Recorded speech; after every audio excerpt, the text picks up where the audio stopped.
One of the biggest Russian military disasters ever is what finally revealed the disturbing truth about the AKS-74u. The gun was perfectly compact for vehicle and helicopter crews, but instead ended up on the front lines in Chechnya and has since been featured in everything from Black Ops 1 to GoldenEye from 1995. But as the First Chechen War dragged on, Spetsnaz soldiers started getting wiped with a Krinkov in their hands due to a few specific but devastating design mistakes. So let's tell its whole story, all the way from the depths of 1980s Afghanistan to its modern day use with the Taliban. But I have to warn you, some of what you're gonna hear you won't forget easily. You see, by the 1970s, the Soviet army had a small arms problem that the Krinkov was just waiting to fix. Their brand new rifle, the AK-74, was a cracking little weapon, but it was nearly a meter long, and that length was a nightmare for the men who fought from inside vehicles. So a tank crewman, a helicopter pilot, and a truck driver could not swing a full-sized rifle around in a cramped metal box. So the solution for those roles was usually just hand them a little Makarov pistol and forget about it, and that solved pretty much nothing. The Makarov was a small pea shooter that struggled to drop a man much past spitting distance,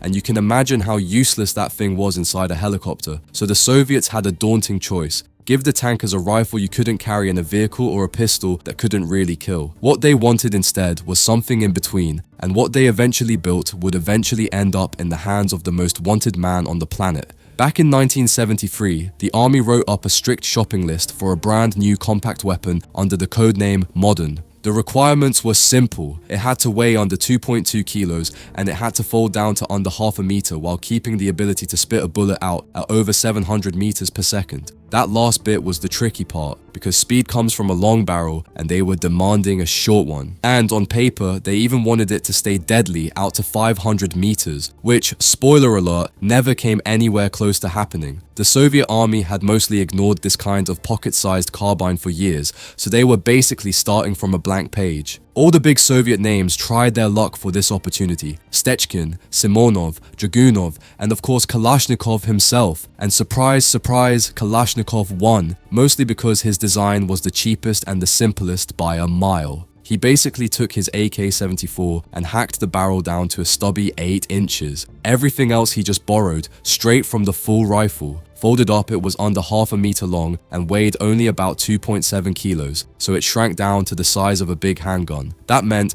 no new factories or ammo was required, just a smaller spin on a gun they already built by the truckload.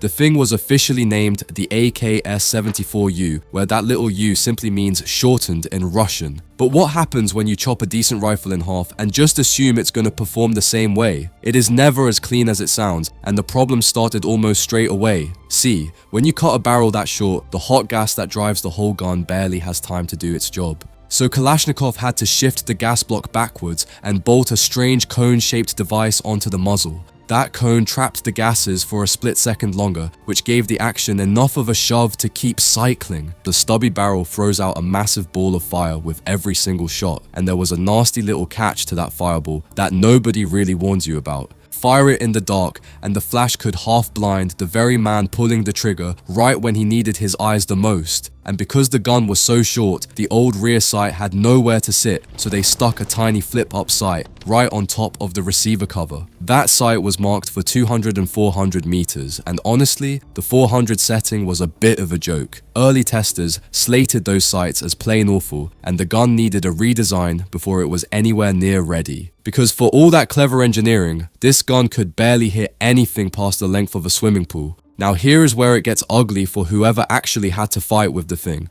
The short barrel meant the bullet left slow, at about 735 meters per second instead of the full rifle's 900. You see, a barrel that stubby can't burn all of its gunpowder before the bullet flies out the end. So a good chunk of that powder lights up outside the muzzle as that giant fireball, and the bullet pays for it with lost speed. And past 100 meters, the thing got unreliable in a hurry, while out beyond 200, the testers reckoned it was about as much use as a slingshot. But the real killer wasn't the range at all, it was the heat trapped inside that tiny barrel. After only 60 to 80 rounds of steady fire, the barrel would get so hot that bullets started flying everywhere. And since it chewed through ammo at around 700 rounds a minute, a full 30-round magazine emptied in well under 3 seconds. So, in a real firefight, where you're hosing rounds just to stay breathing, you would hit that danger zone in the blink of an eye. The men who knew it best learned to tap out 2 or 3 rounds at a time, just to keep the barrel from boiling over. But 2 or 3 rounds isn't much comfort when a fanatic Chechen or mujahideen troop is rushing you down a hallway. So your useful range in the chaos of combat dropped to somewhere between 50 and 100 meters. On top of all that, you couldn't bolt on a grenade launcher, and that muzzle flash lit you up like a beacon. In other words, the Soviets had built the perfect little gun for men who would never have to fight, and a death trap for the men who would. So when the Soviets rolled into Afghanistan, the AKS-74u got its first real taste of war, and sooner rather than later, it would be a disaster. By the end of 1981, the little carbine was everywhere across the 40th Army, from pilots to paratroopers to the lads pouring concrete for the bases. And for the men who never left the safer areas, it was brilliant, light and handy, and easy to sling over a shoulder. Some of the lazier crews even wandered outside the wire with nothing but the Krinkov and a couple of grenades, which, well, didn't always end well for them. But the men who actually had to fight with it told a very different story.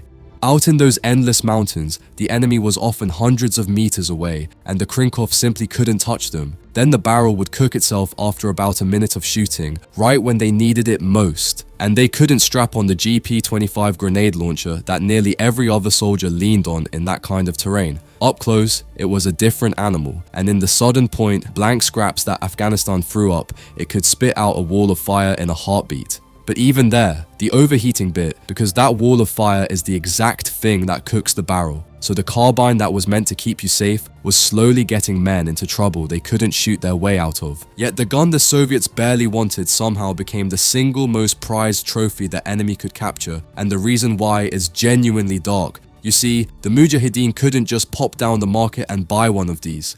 The Krinkov was brand new, near enough top secret, carried almost only by Soviet officers, helicopter crews, and special forces. So the only way an Afghan fighter could get his hands on one was to knock out a helicopter or an armored vehicle and drag it from the wreckage. That meant carrying a Krinkov was basically proof that you had killed a Soviet, and not just any Soviet, but one of their best. It became a scalp, a status symbol, the kind of thing that told every other fighter exactly what you had done. Money couldn't buy that kind of respect, only a dead Soviet crew could, and one particular fighter understood that better than anyone alive. A tall Saudi by the name of Osama bin Laden made sure he was filmed with a Krinkov by his side for years on end. He could have grabbed any rifle off his bodyguards at any moment, but he picked that one on purpose, because to the Afghans around him it screamed that he had beaten the mighty Soviet Union. It helped that the thing was tiny too, dead easy to hide for a man the whole world was hunting. The jihadists ended up nicknaming it the Osama, and that nickname tells you everything about how this little gun stopped being a tool and instead became a legend. Now the name Krinkov itself is a bit of a mystery, and believe it or not, it never came from Russia at all. The Russians actually called it the Kisyuka, or even the Okurok, which just means cigarette stub, because the thing was so short and stubby.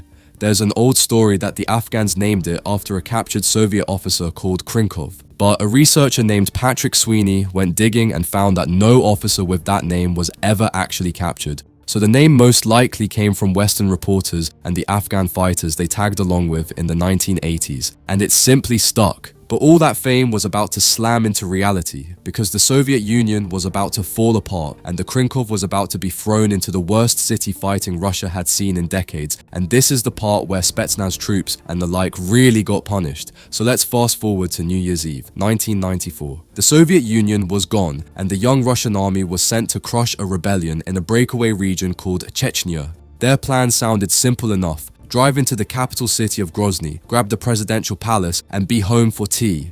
And it turned into one of the biggest military disasters in modern Russian history. Armored columns rolled into the city and got torn to shreds in the narrow streets. Thousands of young conscripts were killed in just a matter of days, many of them barely trained. The fight for the presidential palace alone dragged on for nearly 3 brutal weeks before the Russians finally took the gutted shell of it. Whole armored units drove in proud and confident and got torn apart and savaged corner by corner by men who knew every alley in that city. This is the disaster I told you about at the very start, the one that finally exposed what the Krinkov really was. Because Grozny was close quarters, fighting at its absolute worst, room to room, building to building, with the enemy sometimes just across the street. And this is exactly where those 3 little design flaws turned from an annoyance into a death sentence. See, the men carrying Krinkovs in Grozny weren't tank crews tucked safely behind armor anymore. A lot of them were special forces and interior ministry troops doing the filthy job of clearing buildings by hand. And in that kind of fight, you don't pop off a polite 3-round burst, you dump the whole magazine just to stay alive. So the barrel would heat up in seconds and your bullets would start scattering everywhere at the exact moment your life depended on them landing. Then there was that enormous muzzle flash, which is bad enough in daylight, but absolutely suicidal in a dark stairwell at night. Chechen fighters, many of them hardened veterans of the Soviet-Afghan War, would simply watch for that flash and fire straight back at it. And if your enemy was holed up across a wide boulevard, your Krinkov couldn't reliably reach him, while his full-sized rifle could reach you just fine. So the gun built to save space inside a helicopter ended up getting men killed in the rubble of a burning city. The Russians had finally learned their lesson, and they learned it the hard way. Now you'd think after a hammering like that, they would have been the thing for good. But the Krinkov didn't vanish, it just slowly got pushed into the one job it was actually decent at. When the Russians went back into Chechnya in 1999 for the Second War, the nightmares of Grozny were still fresh in everyone's minds. Russia had actually stopped building the Krinkov back in 1993, so its days as a frontline gun were numbered anyway. The army instead started leaning toward newer compact rifles like the AK-105, which gave you that same handy size but with a proper barrel and proper range. So the Krinkov stopped being a frontline infantry weapon and turned into a specialist's tool instead. The men who held onto it were the ones kicking down doors, the FSB, the SOBR, and the famous Alpha and Wimpel units. They even had special versions for the work, a night fighting model with a side rail for a scope, and a quiet model that could take a suppressor. In a tight corridor, the same short barrel that doomed it out in the open suddenly became its biggest strength. You could swing it round a doorway in a heartbeat, where a long rifle would snag and leave you a sitting duck. For storming a flat full of hostages, where every fight happens at arm's length, a stubby little carbine actually makes a lot of sense. And just as the Krinkov found this quiet second life as a police gun, a war on the other side of the world completely revived it, right back onto the hellish front lines. When Syria collapsed into civil war, the Krinkov was already waiting in the wings. You see, Russia had sold huge batches of these AKS-74us to Syria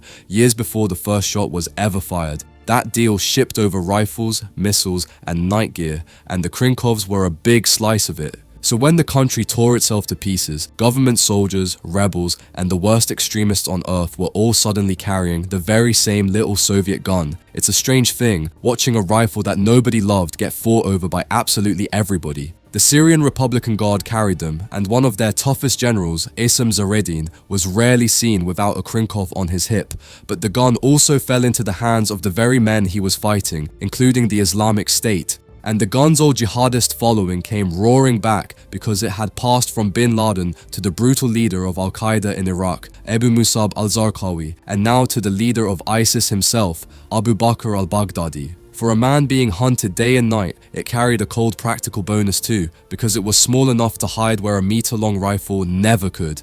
So Baghdadi made sure his Krinkov was sitting right beside him in his propaganda videos. His actual weapon, a Tula-made AKS-74u built sometime after 1986, was tracked down and recovered by Iraqi forces in 2019. And they found it stashed with 6 full magazines, so this was no mere prop for the cameras, it was a gun he kept ready. The same little carbine the Soviets couldn't wait to get rid of had become the chosen gun of 2 of the most wanted terrorists on earth, and its journey still wasn't finished. Now here is where this whole story loops right back around to where it began. Remember how the mujahideen treasured these guns as trophies all the way back in the 1980s? Well, those same Krinkovs never actually left Afghanistan, they just kept getting passed from fighter to fighter, decade after decade. A weapon that proved you'd beaten a superpower carries a kind of weight that no factory-fresh rifle ever could. So when the Taliban swept back across the country and seized it, the Krinkov was still right there, still a badge of rank among their commanders. A fighter holding one wasn't holding it because it was the best gun in the room, because it honestly never was.